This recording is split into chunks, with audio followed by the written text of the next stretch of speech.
Namaste. I got a chance to go to Sambhal on 5th of March. First time after the controversy broke out over the Sahi Jama Masjid in November last year. A petition was filed on 19th of November raising questions about the status of the Shahi Jama Masjid. The petitioner claimed that it was a temple where the mosque was built after demolishing the temple around the same time when the Babri Masjid was built by demolishing a temple in Ayodhya. That was the claim. What was surprising was the amazing speed with which the court and the local administration moved. The court immediately formed a committee. They appointed an advocate commissioner who was asked to lead this committee and carry out a survey within the next 5 days.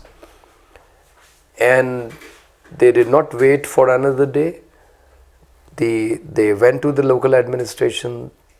It appeared as if the local administration was waiting for them, and the team moved to the mosque before the end of the day, and a first survey was carried out on 19th of November.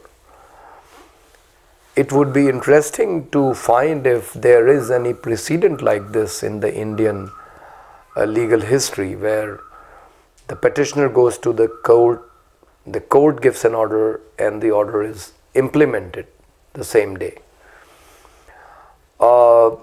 Then after some days, on 24th November, the team decided to do a second survey,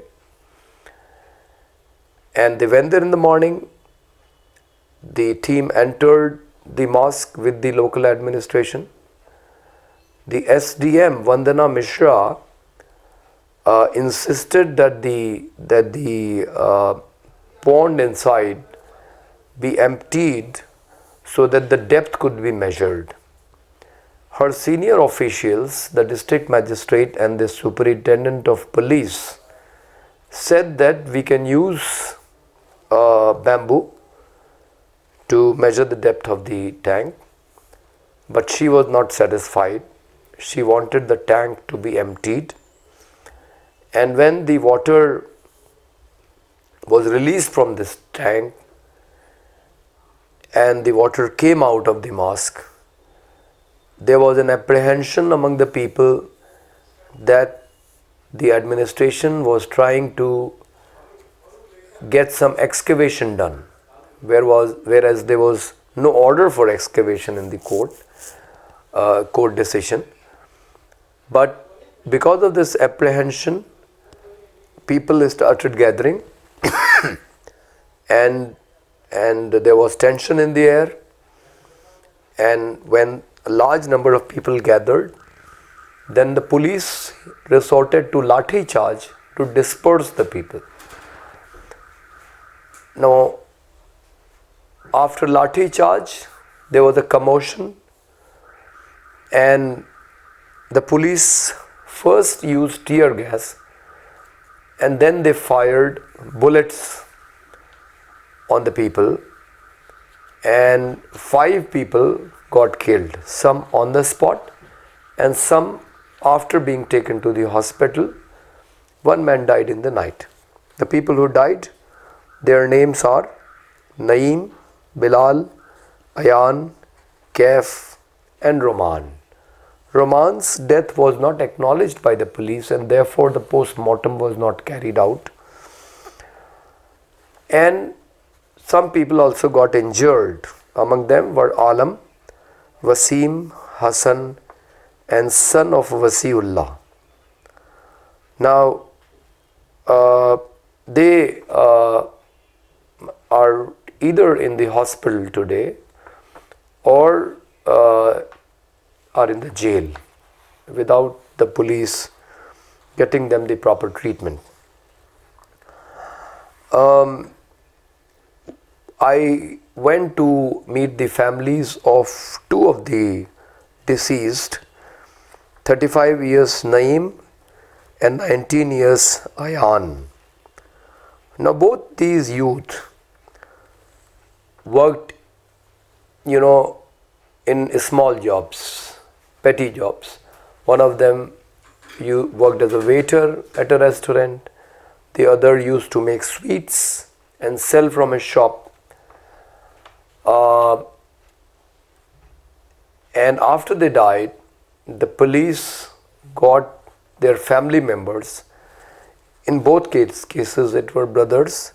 The brothers were asked to put their thumb impression on affidavit saying that their brothers died not by the police firing, but because of an exchange of fire between two communities, that is the Turk and the Pathans, who are represented respectively by an MLA and an MP, both of them Muslims.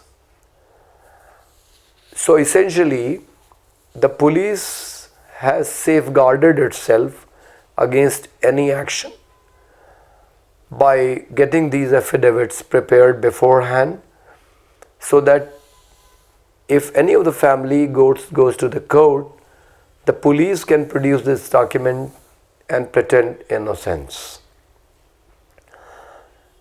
Now this is a trend which has been followed since the Yogi Adityanath government has come to power in 2017.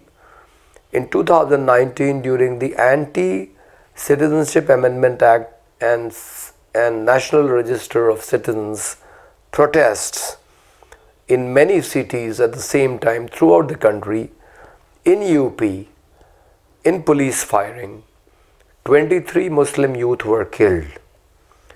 UP was the state in which the largest number of people got killed in this movement. 4 people died in Assam, which included non-Muslims also, and then 2 people died in Mangalore in Karnataka. Now these 23 Muslim youth who died in UP, again the police built the same narrative and said that the youth did not die by police bullets, but died because of firing among the people. So this is a dangerous trend, because if the police does not admit to firing, uses private arms, or gets the post-mortem reports manipulated from the hospitals, there is no way that the police can be held accountable. So this is a high-handed manner in which the UP police is dealing with public protests under the Yogi Adityanath government, which claims to have made UP crime free.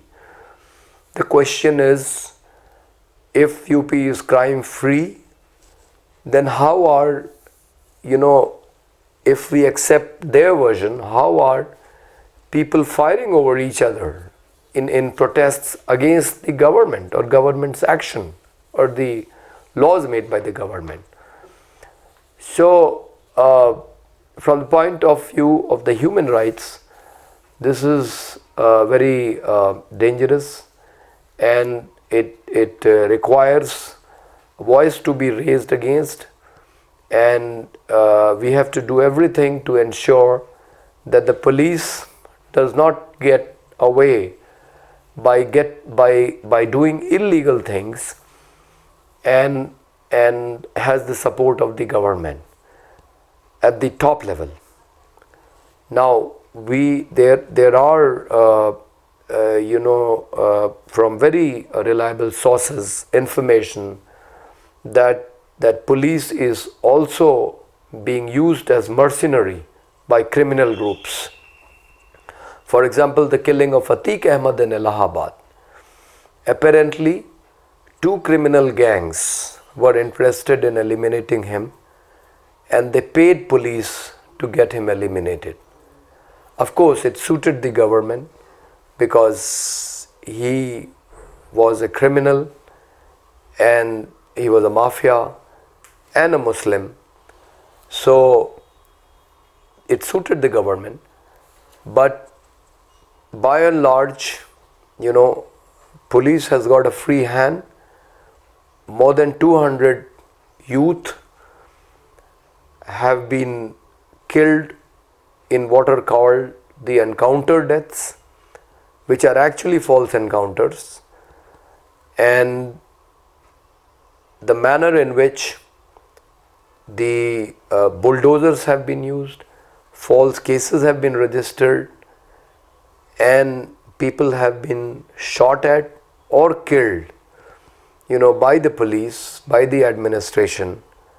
It is a state of complete lawlessness in Uttar Pradesh, contrary to the claims made by the UP government that they have controlled the crime. In fact, what is worse is their own criminals go unpunished. The entire nation and the entire world saw how the women wrestlers were desperately protesting against the then Member of Parliament from Uttar Pradesh, Brij Bhushan Charan Singh. But nothing happened to him. He has retained control over the Wrestling Federation of India through his protege, and the cases filed by the women wrestlers haven't seen any results. In Lakhimpur Kheri, the son of the then State Home Minister, Ajay Mishra Teni, killed 4 farmers and 1 journalist under his vehicle. He mowed them down in a protest of the farmers. But he is on bail. Whereas there are a number of activists, students, scholars, intellectuals who are in jail today just because they are opposed to the ideology of the party which is in power. So, if you look at the entire picture, how the innocent are being punished because they question the ideology of the RSS or the BJP, how the criminals associated with the government have a free hand, and how the police has got a free hand to kill, to shoot at people, to register false cases, to bulldoze people's houses in spite of a Supreme Court directive against it. The picture which emerges is of a lawless Uttar Pradesh. What has happened in Sambhal is very serious. The courts have gone along with the politics of the day. The administration, especially the police, has acted as a tool of the ruling party. And among all the people who were killed or shot at, there is just one family which has gone to the court to register a case against the police under what was called 156(3) section, but it remains to be seen whether the courts will take any action against the police. We hope that this state of lawlessness will end and the rule of law will prevail, and the law or the administration will not discriminate against anybody on the basis of their religion or on the basis of the ideology that they believe in. Thank you.